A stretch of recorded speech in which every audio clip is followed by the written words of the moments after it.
And a very good evening, and welcome back to Timeless Terrors. Come in and sit down by the fire. Settle yourself comfortably, because tonight I'm going to tell you something rather odd. And as I do, I want you to take a moment and look at the clock on your wall. That steady ticking, that familiar rhythm, marking your time without ever asking permission. Because the clock in tonight's story probably wasn't all that different from the one you're looking at right now. That old familiar tick-tock kind of puts order to our day. But on the other hand, deviously counting down our seconds and minutes on this very planet. And I think that is where the unease begins. Tonight's tale is The Clock by W.F. Harvey, number 153 in the Timeless Terrors series. A masterful work of supernatural fiction, in which something as ordinary as a household clock becomes a center of a quietly unfolding mystery. So without further ado, here is The Clock by W.F. Harvey. The Clock, written by W.F. Harvey, performed for you by Jonathan Dunne. Original year of publication 1928. This work is in the public domain. Production and narration copyright 2026. Jonathan Dunne.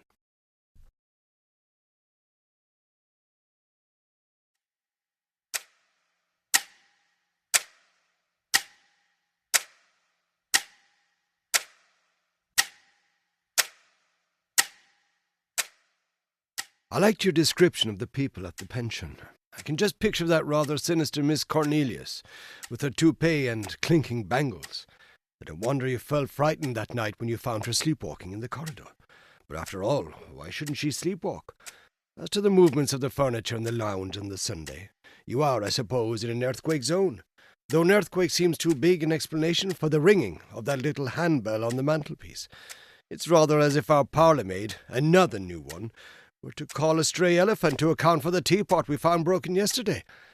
You have at least in Italy escaped the eternal problem of maids. Yes, my dear, I most certainly believe you. I've never had experiences quite like yours, but your mention of Miss Cornelius has reminded me of something rather similar that happened nearly 20 years ago, soon after I left school. I was staying with my aunt in Hampstead. You remember her, I expect. Or, if not her, the poodle, Monsieur, that she used to make perform such pathetic tricks. There was another guest, whom I had never met before, a Mrs. Caleb. She lived in Lewes, and had been staying with my aunt for about a fortnight, recuperating after a series of domestic upheavals, which had culminated in her two servants leaving her at an hour's notice, without any reason, according to Mrs. Caleb. But I wondered. I had never seen the maids. I had seen Mrs. Caleb, and, frankly, I disliked her. She left the same sort of impression on me as I gather your Miss Cornelius leaves on you. Something queer and secretive, underground, if you can use the expression, rather than underhand. And I could feel in my body that she did not like me. It was summer.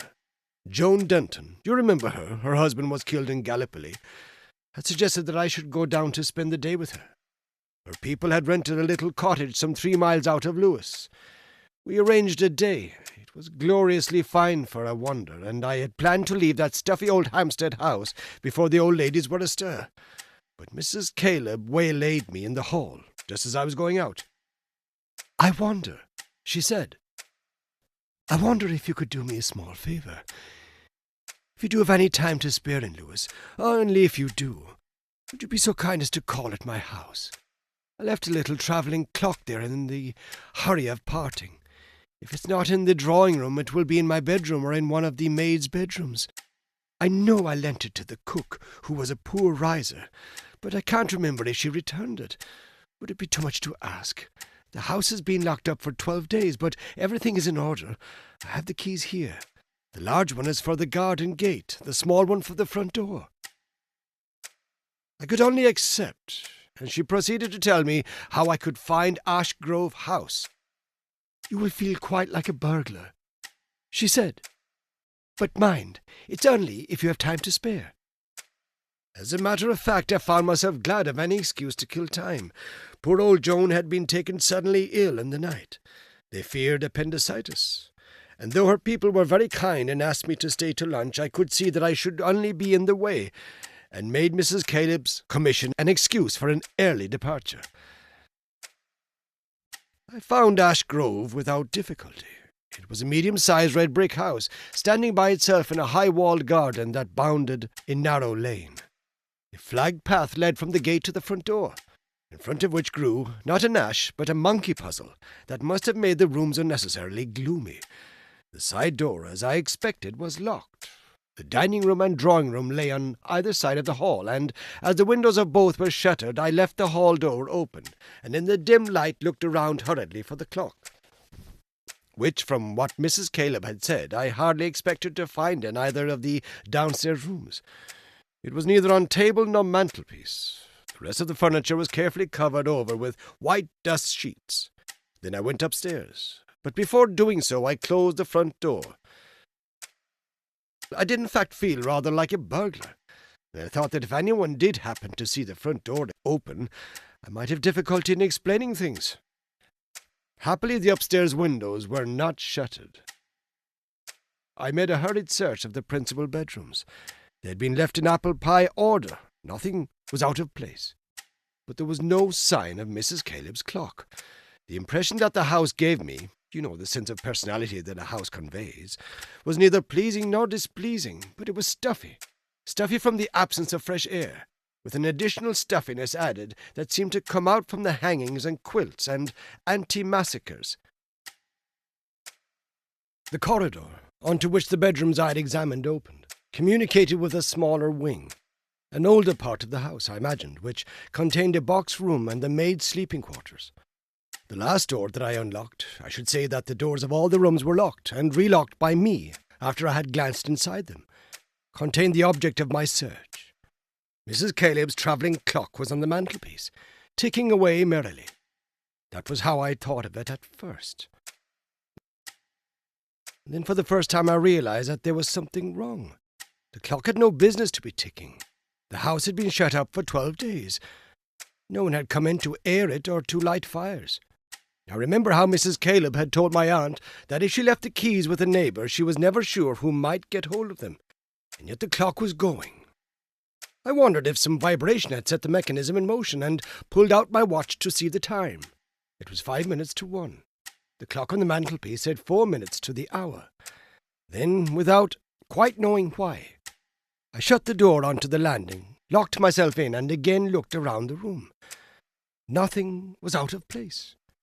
The only thing that might have called for remark was that there appeared to be a slight indentation on the pillow and the bed. But the mattress was a feather mattress, and you know how difficult it is to make them perfectly smooth. You won't need to be told that I gave a hurried glance under the bed. Do you remember your supposed burglar in number 6 at St. Ursula's? And then, much more reluctantly, opened the doors of 2 horribly capacious cupboards, both happily empty, except for a framed text with its face to the wall. By this time I really was frightened. The clock went ticking on. I had a horrible feeling that an alarm might go off at any moment, and the thought of being in that empty house was almost too much for me. However, I made an attempt to pull myself together.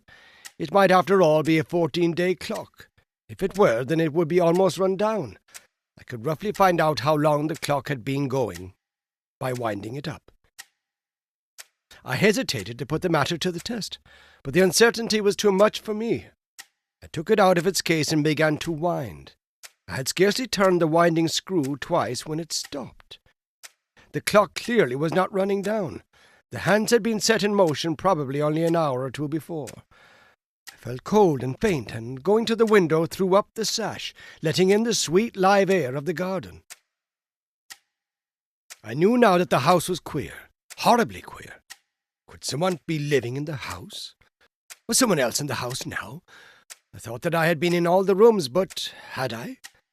I had only just opened the bathroom door, and I had certainly not opened any cupboards, except those in the room in which I was.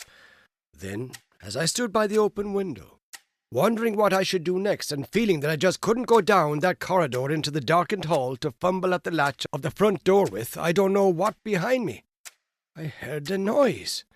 It was very faint at first, and seemed to be coming from the stairs. It was a curious noise.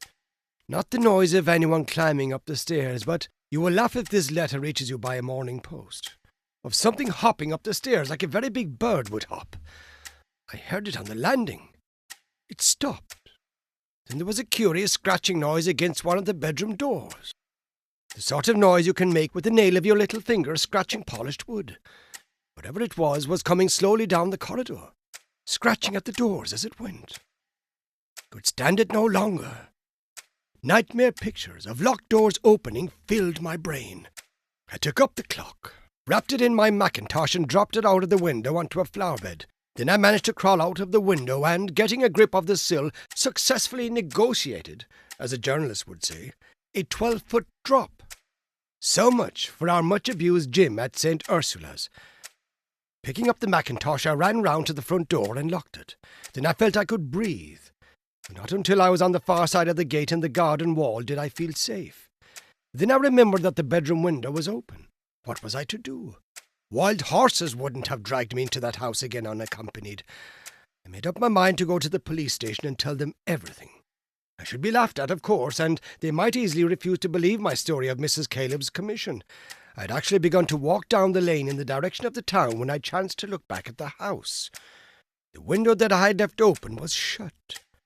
No, my dear, I didn't see any face or anything dreadful like that. And, of course, it may have shut by itself. It was an ordinary sash window, and you know they are often difficult to keep open. And the rest, why, there's really nothing more to tell. I didn't even see Mrs. Caleb again. She had had some sort of fainting fit just before lunchtime. My aunt informed me on my return, and I'd had to go to bed. Next morning I travelled down to Cornwall to join Mother and the children. I thought I had forgotten all about it. But when 3 years later Uncle Charles suggested giving me a travelling clock for a 21st birthday present, I was foolish enough to prefer the alternative that he offered, a collected edition of the works of Thomas Carlyle.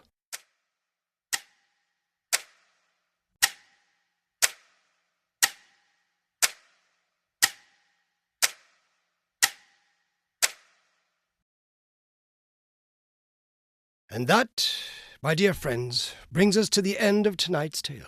The Clock by W.F. Harvey, number 153 in our ongoing Timeless Terror series. Strange how something so ordinary can feel so different, once you've looked at it the wrong way long enough. Now, the clock has stopped, which means it's time for you to make your way back to wherever you came from. Whatever you do not take any shortcuts on the way back. You know what happened the last time. Good night. This has been The Clock, written by W.F. Harvey, performed for you by Jonathan Dunne, originally a publication 1928. This work is in the public domain. Production and narration copyright 2026, Jonathan Dunne.